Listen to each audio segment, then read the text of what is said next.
politicians are offering the solutions that they want. But who then can offer those solutions? The Constitution gives the members of parliament and the senators the opportunity to offer solutions to the problems, not to offer prophylaxis. So we are at a pedestal.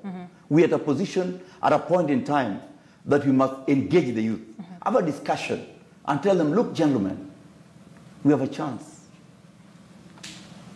You have a chance to change your future. We acknowledge that many things, many promises have been made, including giving computers to primary schools. We never gave. 8 years running, all our children in schools have not seen computers. They don't know how it looks like. Maybe CBC will do. But we must first acknowledge we have not done very well. But it gives us opportunity to problematize the issues that affect the country and how best we can resolve them. Okay. Honorable Kipruto, you've been in the political space for quite a while. Honorable Elisha here talking about we need to engage these young people. Your party has been keen on getting the interests of these young people. But how do we engage a potential voting bloc, major voting bloc, where some, if not half, have already told you we are not interested? How do you bring them on board? Well, I've not just quite given up on them because I know Kenyans, they do last-minute registration. I'm sure this figure will move up to 1.2 million by the time we close the registers for this particular season. But let's give it the background that many issues have happened in Kenya. One is the pandemic that has ravaged the economy of this country. And therefore, people's issues are slightly more than just voting. People are looking for bread, people are looking for survival, and therefore these are some of the challenges they are faced. Now, some of the youths that we think might be ready to take the voters' cards may not even have IDs. So I think we need to have a protracted approach that will assist us mobilize some of the youths, especially those from border counties like Trans Nzoia, because at times it takes a bit of time for them to acquire a national ID. The second issue, which is also important, is that IBC ran into a lot of hiccups the time they were trying to register. Remember, they had said they were going to start registration of voters in August. They did not do because they lacked the budget. Then they say they will do it in September. Now, eventually they did it in October. There was no adequate publicity for people to know that this is happening. Yes, people may have some kind of lethargy, but it's normal. In politics, that's what it is. The only thing I would advise them is that those who do not participate in elections should not complain if bad leaders are elected at the end of the day. They need to get out there and elect the leaders of their choice, even among themselves, and move forward. Finally, I think IEBC should be alive to the fact that we still got a window in February. Now they need to do proper publicity and proper mobilization. So that what budget when they've seriously said they are living from hand to mouth as a commission? That is what they need to mobilize, because you see, democracy is not a very cheap exercise. And even the government should realize that there is better ways of spending the money. It does not mean a lot of money. It may be 1 billion or 2. And that money is important for each and every Kenyan to be given a chance to make a choice come August next year. So this excuse that there is no money, why is there money for other issues? The stimulus that the president was talking about, 25 billion. Why don't we set aside part of that money? An election process is too important an exercise that to be ignored by the government or even any one of us. Okay, let's get some of the thoughts from Cleophas Malala, Senator Kakamega. Again, thank you for joining us here from Kakamega. You've heard what your co-panelists have had to say. IEBC targeting 6 to 7 million voters in this enhanced voter registration exercise. Some have argued that IEBC was overzealous and unrealistic with this target. Do you agree? Yeah, I do agree. When you look at the statistics and the number of identity cards that have been issued since 2017 to date, and compared with the number of voters who have registered since the mass voter registration started, you will see that we have a lot of discrepancies in those numbers. But this has been occasioned, one, by the underfunding of IEBC. IEBC was supposed to do a rigorous civic education. I think this has made it impossible for them to attain their targets. Second, this also projects the level of voter apathy that is going to be witnessed in the coming elections. And we are saying that it is incumbent upon us, young leaders, to encourage the young generation, to show them the importance of participating in any election. Participating in an election is a civic duty that every citizen is entitled to and should participate. Lastly, we need to have a lasting solution when it comes to registering of voters. My submission is that in future, we should integrate the registration of persons with the registration of voters. Once you attain 18 years old and you get your identity card, you should automatically be in the voters register. We should try and integrate both the IEBC register and the registry of persons in this country, so that we don't need to do duplication when it comes to registration. So I think this was, we tried doing the integration during the Huduma number registration, but with other platforms, but we didn't attain that. The court, of course, nullified it.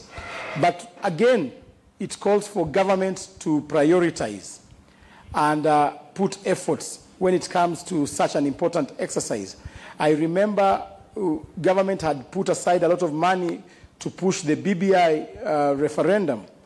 Where is that money? That money can be used now to ensure that voters are registered in good numbers. Lastly, I want to tell the young people of this country that yes, the mass voter registration is closing up in 1 or 2 weeks, in 1 week time, but registration has not stopped. You can still register even outside the window of mass voter registration. So the registration is an ongoing process until next year, February. So I'd like to encourage the young people who are watching us today to ensure that they go out and register, because that is the only way they can participate in choosing leaders who are going to affect governance in this Republic of Kenya.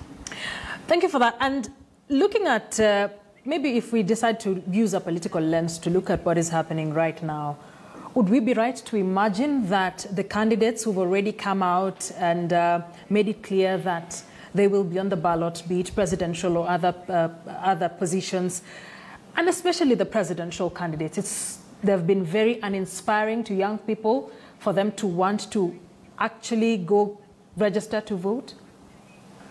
I think Akisa. I wouldn't say they have been all right, you go first, Malala, then we'll come to that there is. Akisa, I wouldn't say that the presidential aspirants have not been inspirational to the young voters of Kenya, but we must also appreciate the fact that we have a very wide generational gap between the leaders who are running for presidency and the young voters. Most of the young voters have no history of these people who are running. They have nothing to associate with them, and therefore they find no reason, no motivation to go and register as voters so that they can vote, say, Raila Odinga, Musalia Mudavadi, or William Ruto when it comes to next year's general election. And therefore, I think it is important for us as a leadership which is trying to minimize the gap that is very wide between the presidential candidates who are running and the young voters. People. It is incumbent upon us for us to educate them and tell them that it is important for them to go and vote. And therefore, I think all this narrows down to civic education. We need to pump a lot of money to educate our people and to try and motivate these young voters to ensure that they register, and they participate in these very important exercises. All right, Elisha, do you agree, generational gap, and that young voters just have nothing to relate with those who have already declared that interest for the top seat? Akisa, I'm cognizant of that generational gap, but I'm a student of inferential statistics. As a student of inferential statistics, I can only infer from our past statistical disposition. If you look at, in 1997, we had 9 million voters. If you look at 2013, we had about 14.6 million voters. If you look at 2017, we had 9.6 million voters. And we can only project that likely, the more likelihood that in 2022, we'll have about 24.6 million voters, not the 28 million voters that IBC is projecting. Yeah. So it's important to use projections in figures and graphs to be able to determine what happens in the future. But I think we as leaders, we must equally inspire the youth. I'm cognizant of the many youth who are struggling. I'm cognizant of Kamau, who graduated 5 years ago from the University of Nairobi with a civil engineer degree. I'm cognizant of Onyango, who graduated from Maseno University. Cognizant of Wafula, who graduated from Moi University. And for 4 years, they have not got jobs. They're struggling. Some of them are staying with their families in Kibra. Some are staying in Syokimau. Some are staying in Landimawe. They are waking up every morning to go and line up in industrial area so that they can get bread. As a country, we must provide solution. As a leadership of this country, we must ensure that the youth do not put us in the dustbins of the history of this country. We must try and get employment. And if you ask me, Akisa,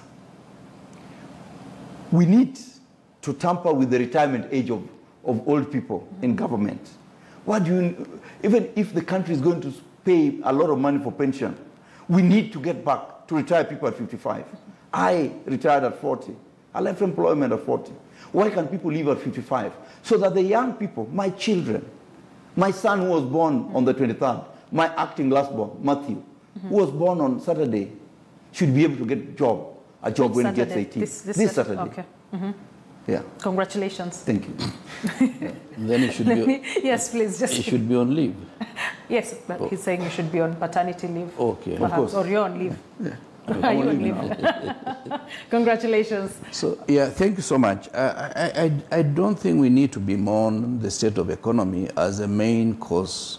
I think what is happening is not even the issue of generational gap, because there are many people who are running for various seats at the lower position.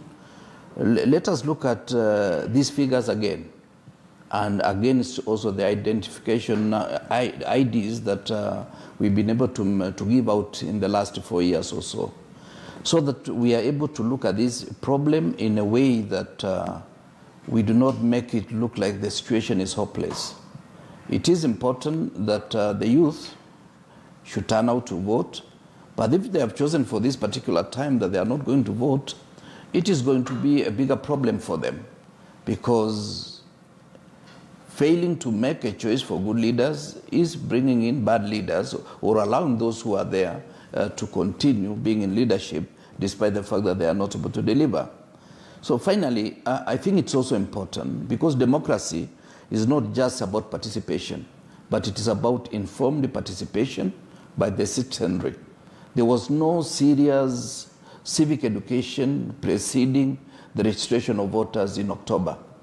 Therefore, we need to improve on civic education, we need to improve on publicity, and also we need to improve on making each and every person realize that they need to turn out and go and register as voters. What are we offering these young people? Because from what I get, what you're saying is more of, if you do not vote, yep. Then you are providing room for bad leadership to get into the country. Yes. Some of the reasons I've gotten, and have also had conversations with young people, whether on the show or beyond, they say they do not think the vote matters. They do not believe in the system, in our electoral process. And most importantly, when they look at the choices they have so far, they don't think they provide the needed solutions or their desired solutions. Well, I don't want to quarrel with you or with them, but the alternative is that those who voted in 2017 are the ones who are going to vote in 2022, and therefore the results may not be different. But what we also expect is that why are they saying they don't believe in the system? Is it because of fraud in terms of voting, or is it because they don't believe that their vote will make a change?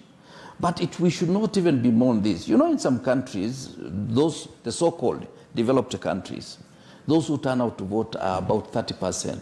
So whatever is happening in Kenya, which is almost over 70% turnout, in some areas it's almost 80%, some areas it's almost 90%. It is not a factor of all this issue of apathy. People make choices, and because in Kenya it's not compulsory to be a voter, people decide they have important things to do instead of going to queue and vote. Okay. Yeah. Yes, I have a different view from my brother, the Honorable. I think the youth, they've been disenfranchised in their country. These guys, they are 50% of the population. When you're forming cabinets, majority of cabinet are old people. You're not creating traction for them. When you're appointing PSS, they are old people. You are recycling people. Even parastatal. Even you're recycling old people. This country as a balloon of competent young people, entrepreneurs. Imagine if half of our parastatals were headed by the youth. Imagine the potential synergy. Imagine the exponential value. What would this country have? So we must ensure, which is a commitment my party leader has made, that when he forms the next government, Raila Amolo Odinga is going to ensure that 40% of his cabinet will be youth. He'll ensure the PSS, youth will be represented. That is his position. Because he must create a new renaissance for this country. We must create a new Kenya. A Kenya that those who have worked in this country for a long time can retire and watch their children grow. Watch their children shine. When will they shine? If my brother here is still shining, if I'm shining, I must wait for my children, I must see them shine. This for me is a solution, is something we must deal with as a country. But one would also say, because of the figures you've just stated, that candidates right now, and real quick, because we might take a lot of time here, that candidates are specifically and deliberately coming up with promises that would entice this generation. But perhaps because there's a history of promises that are unkept, how do you assure them that these promises will be kept? The youth have a defining moment in this election. The youth know the marketers. You know, marketing is different. I mentioned this on Tuesday when I was seated here. If you're marketing a product, Akisa, you're selling a dress. The dress is fashionable at that moment. It's fashionable for people in Nairobi, for the ladies in Nairobi. If you take it to the village, they don't want it. They don't like it. So we must have a dress that fits both people in Nairobi and fits people in the village. Somebody can tell you that, look, and we were told in 2013 and 2017, I'm sorry to mention, the deputy president said he was going to have so many stadiums in Kenya, including Isiolo. He said he was going to ensure that all our classes, the kids have iPads. Do they have them, Akisa?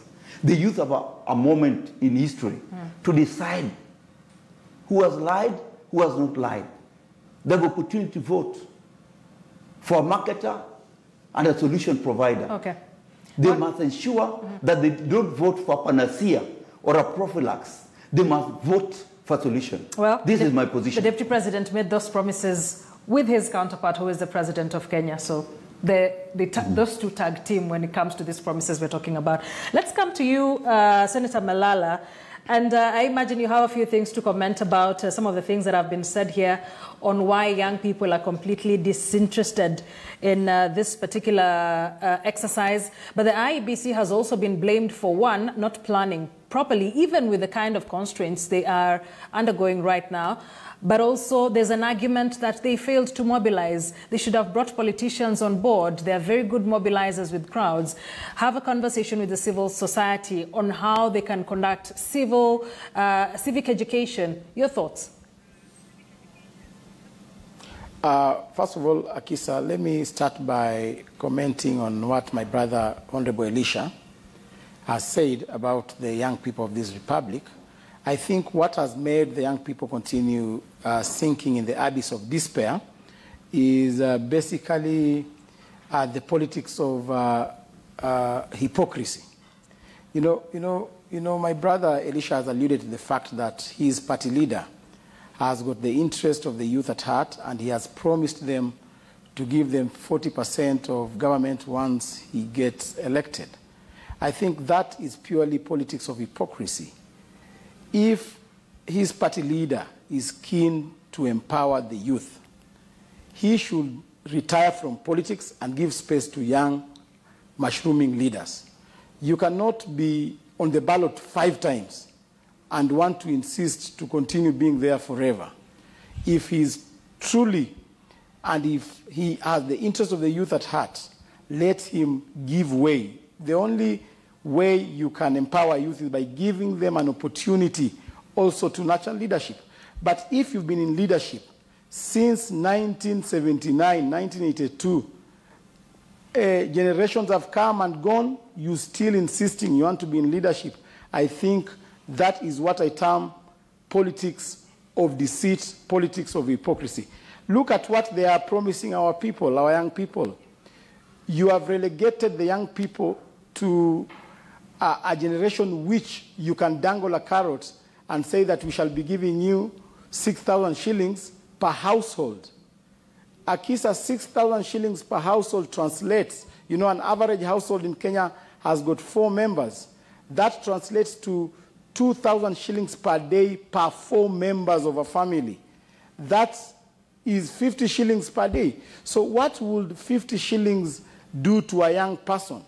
I thought if these presidential candidates, and to be specific, the one flying the Azimio la Umoja flag, would have been genuine about empowering youth, would have been talking about expanding the manufacturing sector, pumping money in the agricultural sector to curb the rural to urban migration so that we create more jobs in the rural areas and empower our youth. He should be talking about putting money into economic stimulus projects. We have been affected by COVID-19 for the last 1.5 years. He has an advantage and he has a platform. He sits with the head of the state. He should be negotiating for the young people their loans. We have so many young people who have been listed on CRB. We have so many young people who have defaulted their loans and they are facing the hammer of the auctioneer. These are some of the issues these presidential candidates should be addressing as opposed to giving us fake promises. And therefore, I say the young people of the Republic of Kenya are discouraged, they are desperate, and they are saying that, come on, we are not registering as voters because these people are not offering us the real solutions. All right. Elisha, I'll let you respond after Kipruto because you need to respond. He's mentioned a few things, but let's have Kipruto weigh in at this point. Malala mentions some of the promises that he thinks would make sense to young people. He talks about key sectors, manufacturing, agriculture, you name it. But these promises are not new. They have been made before over and over again. But we still find ourselves in this vicious cycle. So whoever will carry the day, they need to make realistic. What would they need to do to make it as realistic as possible and practical as possible for these young people to win them over? Yes, I'm happy about the trend now because I was getting worried that we have come here to glorify our leaders instead of looking at the issues affecting Kenyans across the board. We know that we are going to have competition next year, but the most fundamental issue is that what are the fundamentals of our economy that we need to address in order to ensure that we get out of this quagmire. One of which we need to create stimulus across the board. Whether it is agriculture sector, we must design programs that will assist to reduce the cost of feeding, the cost of acaricides, the cost of chemicals for various crops and livestock. That will assist the cost of production to come down, and therefore there will be enough food security in this country. The second issue is for us to expand the tax bracket. How do we do it? By ensuring that some of the sectors that are not captured within the formal setup are properly engineered so that the taxation is not going to be done on a small part of the pyramid. We expand, but we also make sure that within that particular kind of program, we assist many of the upcoming businesses, like the Mama Uliejis of this world, to be within that bracket and to feel that their taxes are paying what they're using. Now, the third issue that we need to look at is the promises that the BBI proponents were giving us. Many of them were administrative issues. Why have they not started rolling out some of those programs? The issue of loans for university education, to give them some kind of moratorium, and many other issues that are purely administrative. Can they roll some of those things? Because those are some of the issues that are affecting the youth.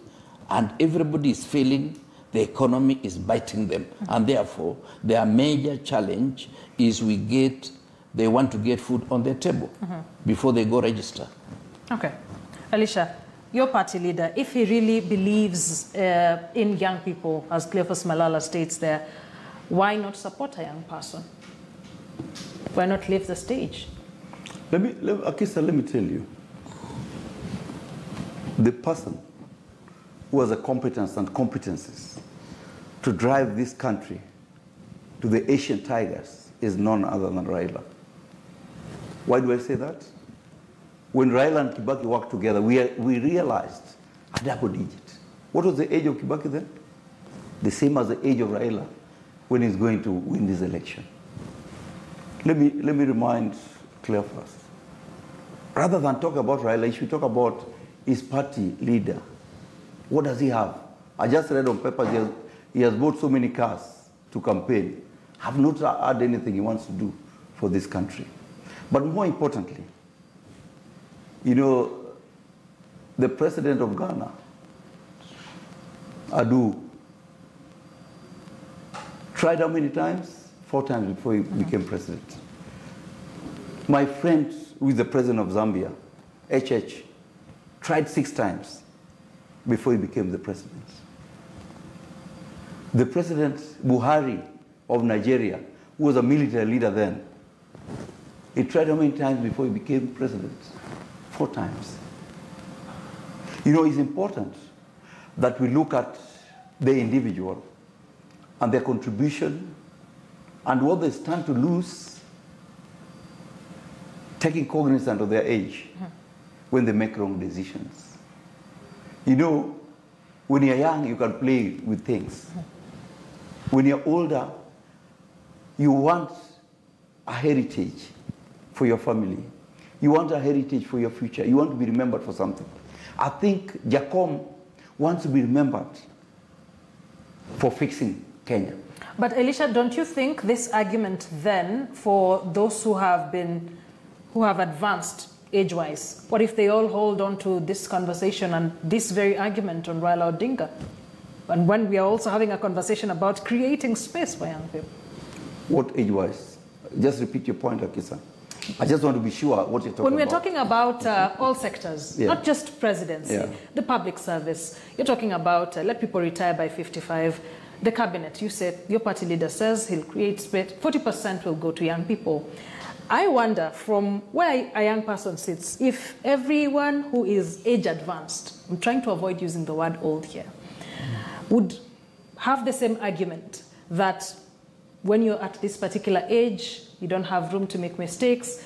You will take the country to a right direction. You will do better, a better job than anybody else. What if we all hold this argument? Raila is surrounded by technocrats, young technocrats, not old technocrats. And I've given you an example of Kibaki. The only time Kenya has realized double digit was when the old Kibaki was the president of the Republic of Kenya for 10 years. The last 10 years, we have had two young men. We have had the president with a lot of humility, with his deputy, who should have been advising him.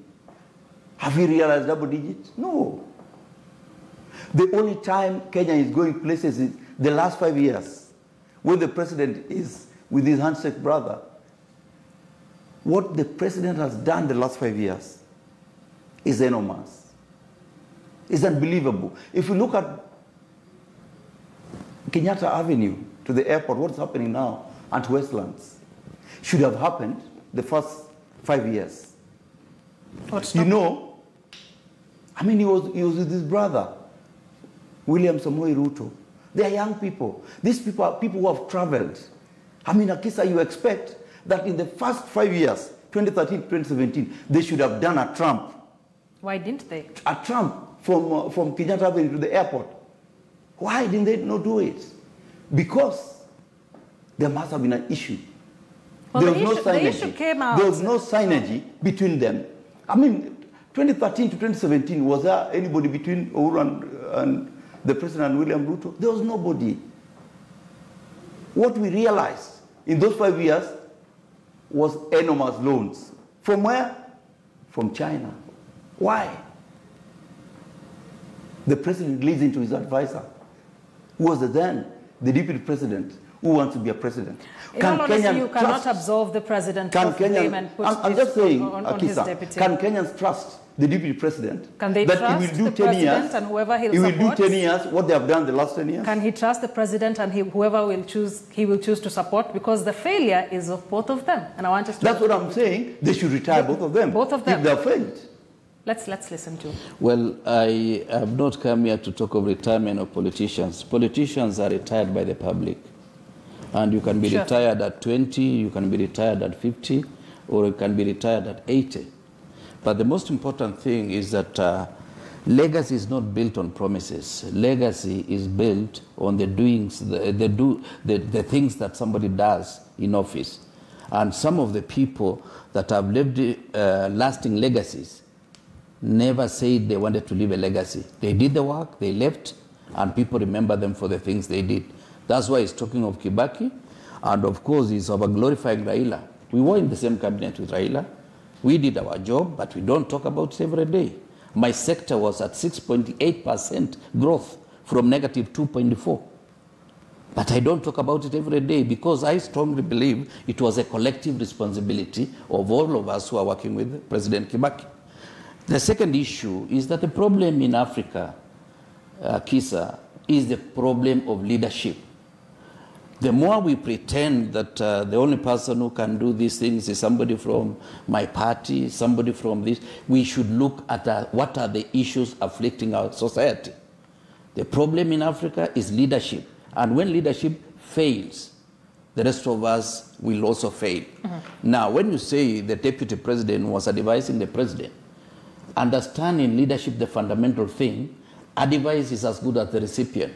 You can advise somebody from morning to evening, but if he has no capacity to decipher the information, your advice is as good as the recipient, and your advice is going to fail.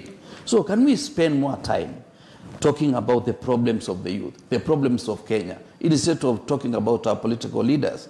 I can talk about the deputy president who is on my side from now up to the end, but it doesn't absolve us of the problems that we have as a nation. Let's bring in Senator Malala, and this is coming in at a very crucial point for the One Kenya Alliance. You're expected to launch campaigns. We have about 20 minutes. Let's take a look at what would be the best strategies for all these political parties. One, in wooing these young numbers or young voters, and two, how the backroom politics are currently falling out. Reports are falling in place. Reports of trust issues in that particular alliance. Kalonzo is likely to work with Raila. Mudavadi is under pressure to work with Raila. What's happening in Oka? Will it stand the test of time, really? First of all, I want to state categorically that my party leader, Musalia Mudavadi, is under any pressure to work with Raila Amolo Odinga.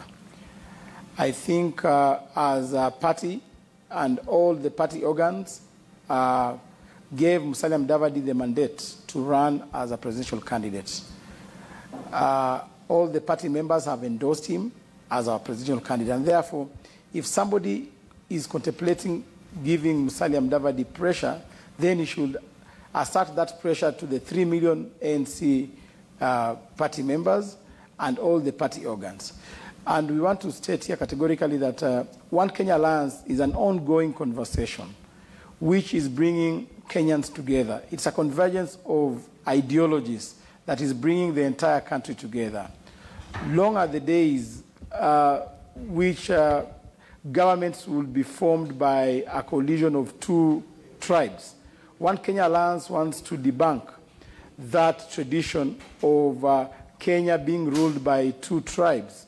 We want to bring the entire country into one vehicle, into one vessel that is going to make sure that we enhance cohesion and integration in this country. And therefore, I want to implore upon our supporters across the country and encourage them that One Kenya Alliance is still intact. We are still together, moving towards the 2022 elections. And tomorrow, we shall be hosting all our principals in Kakamega to affirm this position that we have had wide speculation, people trying to bring in rumors that we are a divided lot, but we have been quiet for some time, yes. Planning, we have been in the boardroom planning, and finally we have come up with a masterpiece campaign strategy that is going to shock this country. You will see us doing a series of rallies, a series of town hall meetings, media campaigns that is going to debunk this narrative of a two-horse race. I'm sure some people have been pushing the narrative of a two-horse race, trying to relegate One Kenya Alliance into a mere third force. But we want to tell them that this is the Trojan horse, which is coming to overtake all those horses. And soon enough, you'll see some of those who call themselves horses going back and even losing hope before we get to the elections. So I want to assure our people that, yes, One Kenya Alliance is intact. Tomorrow, we are affirming that. We are starting our first rally in Kakamega. We shall be in Githurai. We shall be in Thika over the weekend and Ngong. And therefore, watch this space. One Kenya Alliance is the alliance to watch, and we are going to make sure that we take the presidency of the Republic of Kenya. Malala, because politics, because politics really is largely a game of numbers, and the horses are seen as horses because of the kind of support they command across the country. And Oka is yet to decide who will be their presidential candidates. You've talked about by 31st of December, but pundits have argued that this particular function you're holding tomorrow is a reaction to the damage that has been done by visits by both Deputy President William Ruto last weekend in Kakamega, as well as Raila Odinga, who's also made quite an onslaught in Mudavadi's region. Akisa, you cannot measure support by the number of people you see in political rallies. We have, in the previous elections, we've seen people having bigger crowd than what they're having right now, and they have lost election. And therefore, we are insisting that we have been in the boardroom planning, and we have finished the planning session. Now we want to walk our talk. Tomorrow's rally is just an inaugural rally that is going to open up into so many other rallies and other media campaigns that is going to culminate in us choosing a presidential candidate before 31st December. All right, Malala. And once we choose a presidential candidate, Akisa, This is our strategy. You cannot force us to choose a presidential candidate to your convenience. We can even decide to choose a presidential candidate 2 months or 3 months to the election. You remember in 2002, NAC was formed 3 months to the election, and therefore there's no hurry. IBC deadlines and timelines are clearly stipulated. Right. We have up to next year March to present a presidential candidate, and therefore nobody should compel us or put us under pressure to present a presidential candidate. Okay, fair enough. This is our strategy. We are working with it. Fair enough, Malala. Elisha, coming to you and looking at this game and how everybody is trying to get to the 50% plus one. Your party leader has been in quite some areas. He's been to Nyanza, he's been to Central several times, he's been to Western. Same for the Deputy President, William Ruto. But these two teams are seen by pundits to still be wooing members of OCA to help come up with a formidable team to get to the 50% plus one. What would be the plan? I think if you look at it, if you look at the numbers that IBC is looking at, the counties that form the 42% of the new voters, you know where they are? Kiambu, Nakuru, Bungoma, Kilifi, Turkana, Meru, Avase Nakuru, Uasin Gishu, and Kajiado. And all these areas, about 11. Raila has been in all those areas. But if you look at the 11 counties, majority of those 11 counties are the traditional strongholds of Raila Odinga.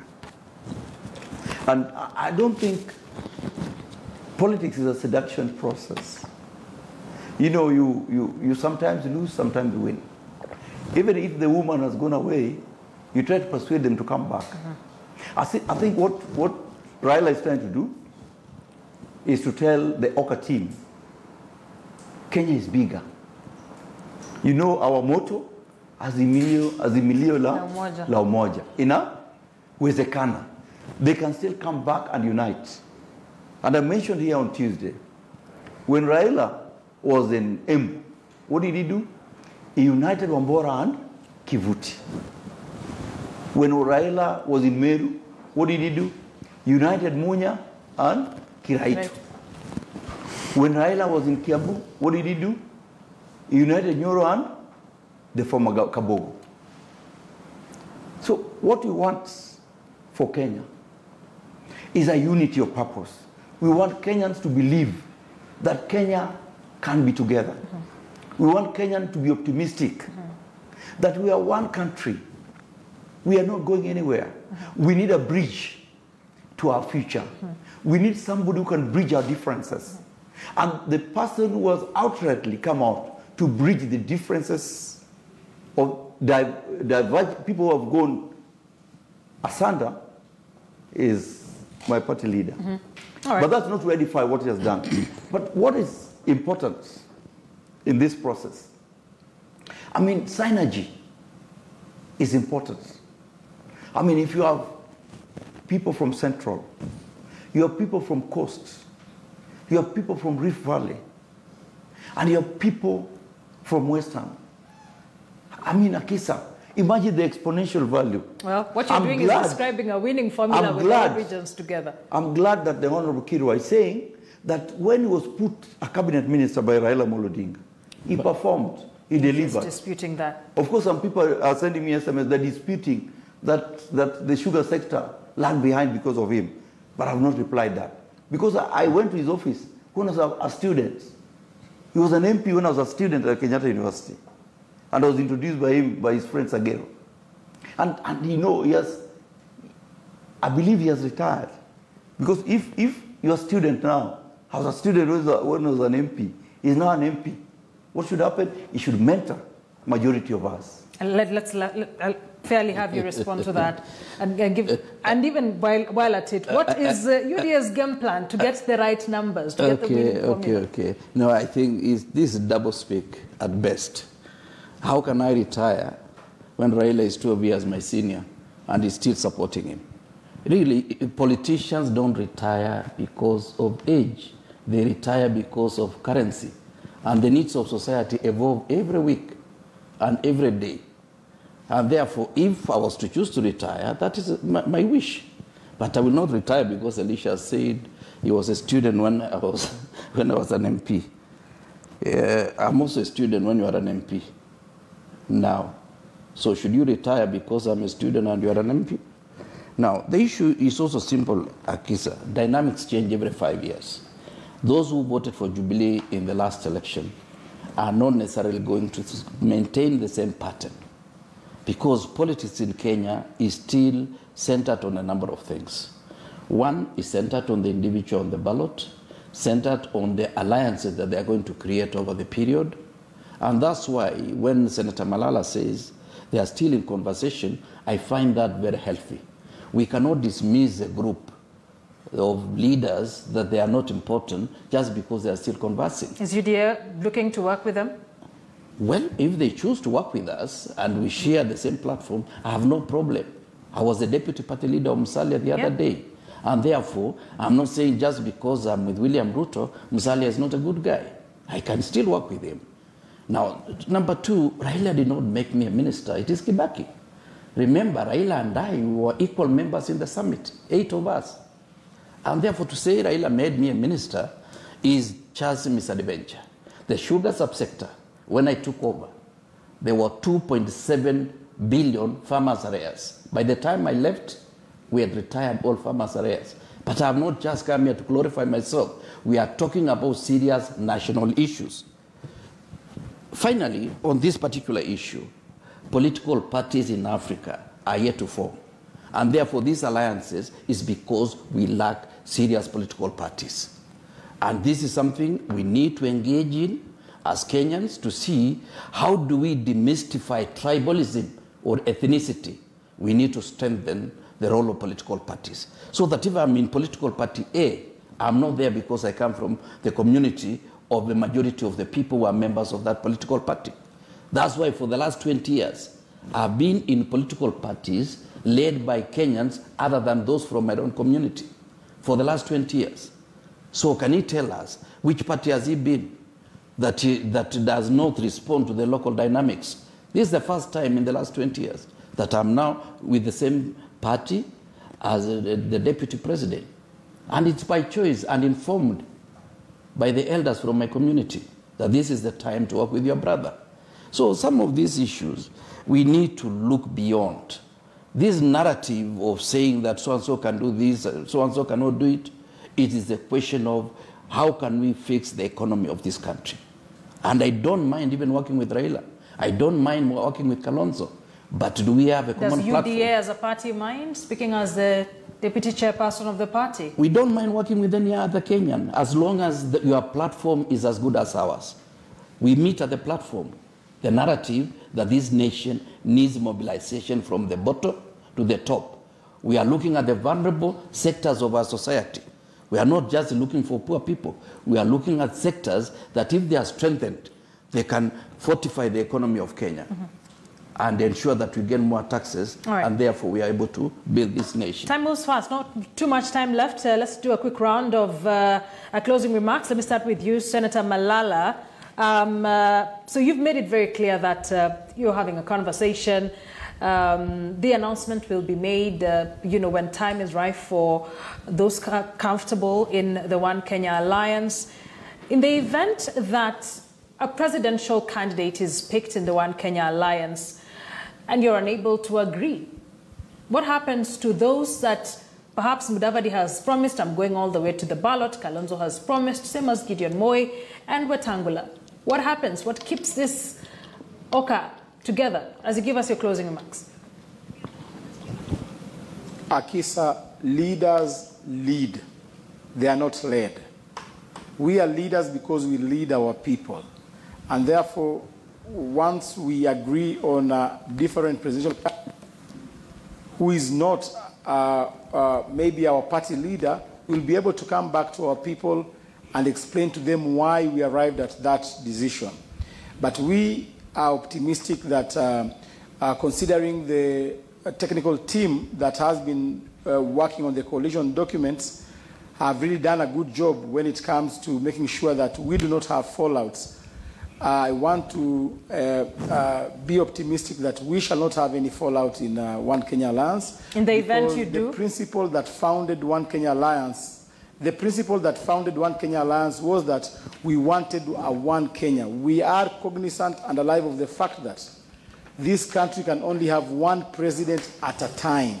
We cannot all be presidents, and therefore, once we exist within the precinct of such reasoning, then we expect anything, and we are saying that we are ready to support whoever will be chosen as a flag bearer in One Kenya Alliance. And Akisa, you should learn to swallow your pills. Huh? You should not be too worried about One Kenya Alliance. Mm-hmm. We are on course, and we are going to ensure that we choose one flag bearer, and all those other principles will support one flag bearer. All right, it's a matter of wait and see. Starting with the major campaign launched tomorrow in Kakamega. Elisha, as we're getting your closing remarks, if Mudavadi doesn't fold or Kalonzo, if what happens is what Cleophas Malala said, that they will remain steadfast, how do we avoid a rerun with Raila on the ballot, imagining he will be on the ballot? You know, Akisa, we are all gifts of God's grace. We have all innate capabilities and to choose what we want to do. But I want to remind my friends, there's something called emotional intelligence. It is talking about the synergy that you create in creating a network, a huge network of skills, a huge network of friends, a huge network of Kenyans. Kenya for Kenya, so that this country can move forward. And that is why, as a party, we are talking about Azimilio la Umoja, ina uwezekana. Even for the deputy president, with his party UDA, if they decide to fold and come, because they realize it is a moment for Kenya. It is not for selfish interest. It is a moment for statesmen. It's the moment to put aside your ambition and to say, look, we are talking carelessly in this country. We can talk in the bus. We can talk about the president carelessly. Why? Because people like Paul Mwite sacrificed and were jailed for us. People like Kivuda Kibwana were jailed. People like Raila Molodinga were jailed. People like James Bob Agrege Orang were jailed. People like Charity Ngilu suffered. Why? So that we have a good country. I'm forever grateful for their sacrifices. And I look forward that the team that are having a rally in Kakamega can reflect, have a self-introspection, and think of Kenya. What if they don't? If they don't, you'll go it alone? If they don't, you know, Jubilee and ODM are coming together. It's a synergy. A Jubilee that's already split. They're coming together. Even if they're split, they're coming together. Why? Even if they're halfway. ODM has always won the elections. Akisa, you know that. We won in 2017, we won in 2013. We won in 2007. And that is why the first time in the Republic of Kenya, the president was sworn in at night. All right. I look forward for Kenyans putting their differences aside and saying today we must provide a fundamental solution to the unemployment of the youth. All right. The youth that are not eating. The graduates that have no jobs. Okay, Elisha. That is our mandate. Thank you. You get to have the last word on this. What is UDA's plan if they don't get any of these key people to work with? And will this be the swing votes? Yeah, I think our coalition is still expanding because I think we have a coalition of ideas across the country, and therefore we do not have to get a big entity coming to us. But if Kenyans decide that they want to be with us, Kenyans will determine the next election. My prayer, Kisa, is that let us have peaceful elections come next year. Let us have transparent elections come next year. Let us also accept the results. If we win or if we lose, we must be ready to accept those results. Because it is important at the end of the day that every 5 years there is a contest.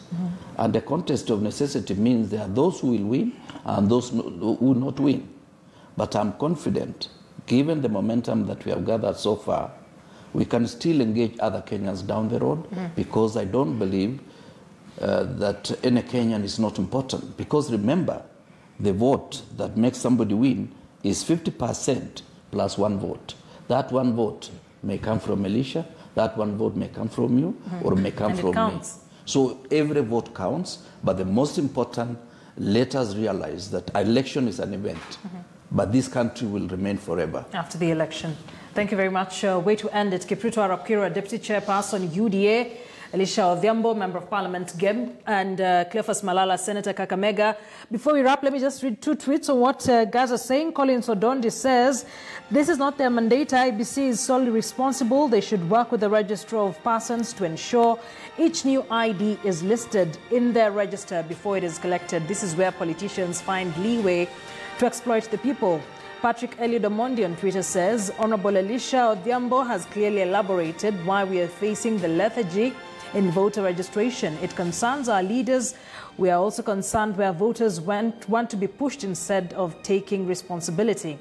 Finally, Ronald McOdwesa says, why government is more serious when it comes to voter registration on the youth than when it comes to vaccinating the same group of people. And finally, I'll take a last one. Wanjohi Wagivenje, final tweet. Hi Akisa, I hate to listen to the phrase, bad leaders are elected by those who do not vote. It is a lazy statement that is completely oblivious of the status quo. Take for instance, when one does not see any hope in any of the aspirants, why should they vote? Well, thank you very much for engaging with us, gentlemen. Asanteni sana for joining us here on the Crossfire. Cleophas Malala, thank you for agreeing to speak to us all the way in Kakamega. We wrap it up here. I'll see you again next Thursday, same time, same place, perhaps different panel. I am Akisa Ondera. Have a good night.